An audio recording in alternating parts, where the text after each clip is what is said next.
रविन्द्रनाथ टैगोर जी की कहानी उद्धार। गौरी पुराने धानड्डे घराने की बड़े लाड प्यार में पली सुंदर लड़की है। उसके पति पारस की हालत पहले बहुत ही गिरी हुई थी, पर अब अपनी कमाई के बूते पर उसने कुछ उन्नति की है। जब तक वह गरीब था तब तक उसके सास ससुर ने इस ख्याल से कि लड़की तकलीफ पाएगी बहू की विदा नहीं की। गौरी कुछ ज्यादा उम्र में ससुराल आई। शायद इन्हीं कारणों से पारस अपनी सुंदरी युवती स्त्री को संपूर्णता अपने हाथ की चीज नहीं समझता था और मिजाज में वहम तो उसके बीमारी बनकर समा गया था। पारस पंजाब के एक छोटे से शहर में वकालत करता है। घर में अपने कुटुंब का कोई न था। अकेली स्त्री के लिए उसका चित्त सदा उद्विग्न बना रहता। बीच बीच में वह अचानक असमय में अदालत से घर चला आता।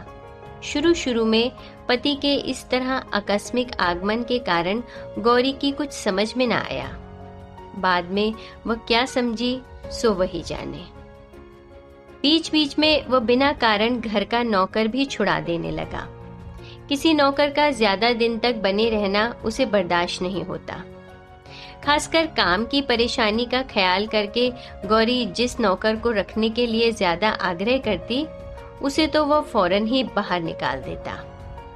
तेजस्विनी गौरी को इससे जितनी चोट पहुंचती, उसका पति उतना ही चंचल होकर कभी कभी ऐसा विचित्र बर्ताव कर बैठता कि जिसका ठिकाना नहीं। अंत में जब वो अपने को संभाल न सका और दासी को एकांत में बुलाकर उससे तरह तरह के वहम के सवाल करने लगा, तब सब बातें गौरी को भी मालूम होने लगी। अभिमानिनी स्वल्प भाषिणी नारी अपमान की चोट खाकर सिंहिनी की तरह भीतर ही भीतर उफनने और घुमड़ने लगी और इस उन्मत्त संदेह ने दंपति के बीच में पड़कर खंड प्रलय की तरह दोनों को बिल्कुल विच्छिन्न कर दिया।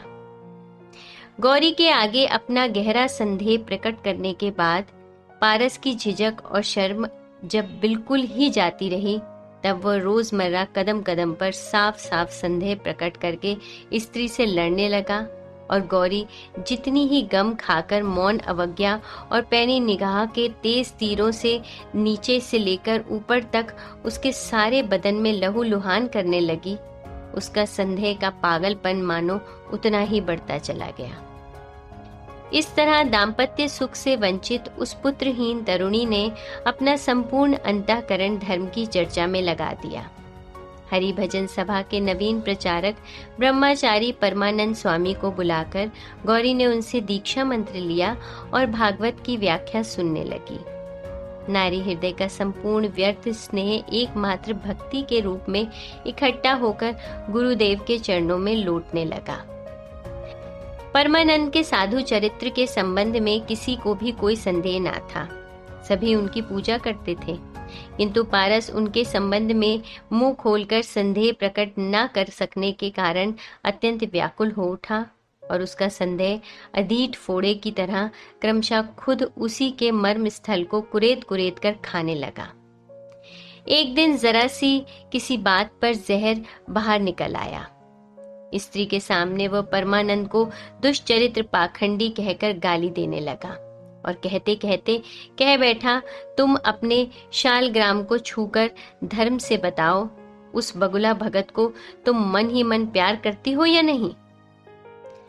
गौरी पांव तले दबी नागिन की तरह एक क्षण में उग्र रूप धारण करके झूठी स्पर्धा से पति को छेदती हुई रुंधे हुए कंठ से फुंकारती हुई बोल उठी, हाँ करती हूँ, तुम्हें जो कुछ करना हो सो कर लो।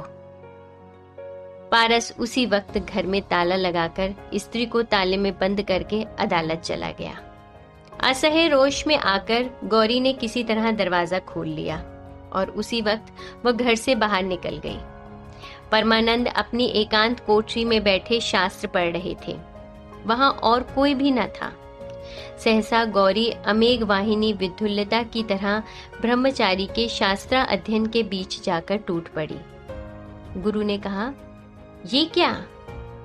शिष्या ने कहा, गुरुदेव, इस अपमान भरे संसार से उद्धार करके मुझे और कहीं ले चलो। अब मैं तुम्हारी ही सेवा में अपना जीवन न्यौछावर करना चाहती हूँ।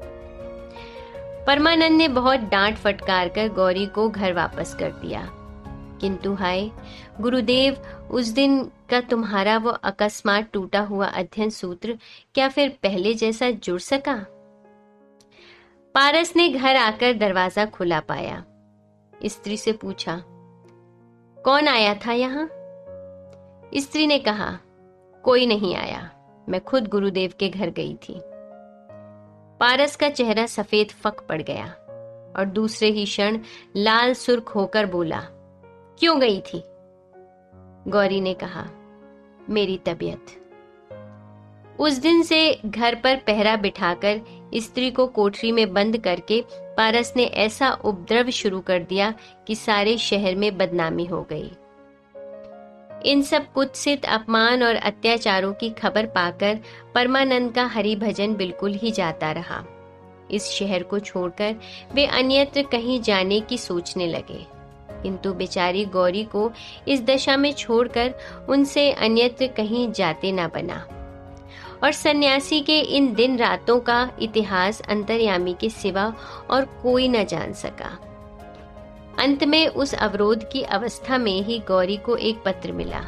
उसमें लिखा था, वत्से, मैंने काफी विचार किया है।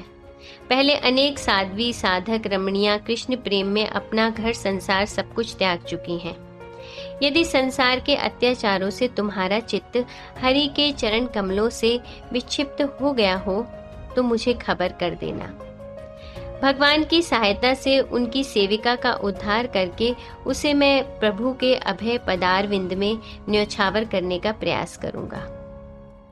फागुन शुक्ला त्रयोदशी बुधवार को दिन के 2 बजे तुम चाहो तो अपने तालाब के किनारे मुझसे भेंट कर सकती हो।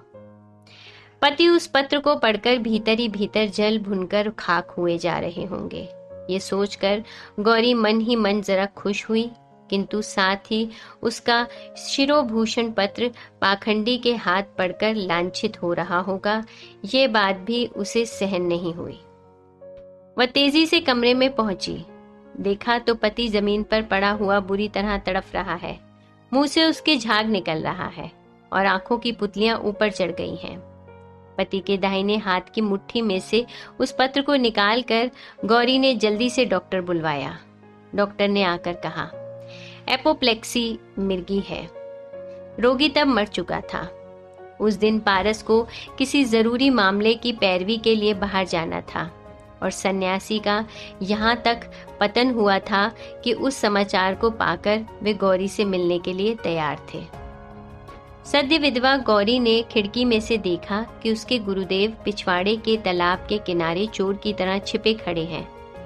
सहसा उस पर बिजली सी टूट पड़ी। उसने आंखें नीची कर ली। उसके गुरु कहां से कहां उतर आए हैं। सहसा एक ही क्षण में उसका विभिन्न चित्र उसकी आंखों के सामने नाचने लगा। गुरु ने पुकारा, गौरी। गौरी ने कहा, आई गुरुदेव। मरने की खबर पाकर पारस के मित्र वगैरह जब घर के भीतर पहुंचे तब देखा कि गौरी भी पति के बगल में मरी पड़ी है। उसने जहर खा लिया था और आधुनिक काल में इस आश्चर्यपूर्ण सहमरण के दृष्टांत ने सती के महात्म्य से सबको दंग कर दिया। रविन्द्रनाथ टैगोर जी की कहानी उद्धार। कथावाचक निधि सहगल।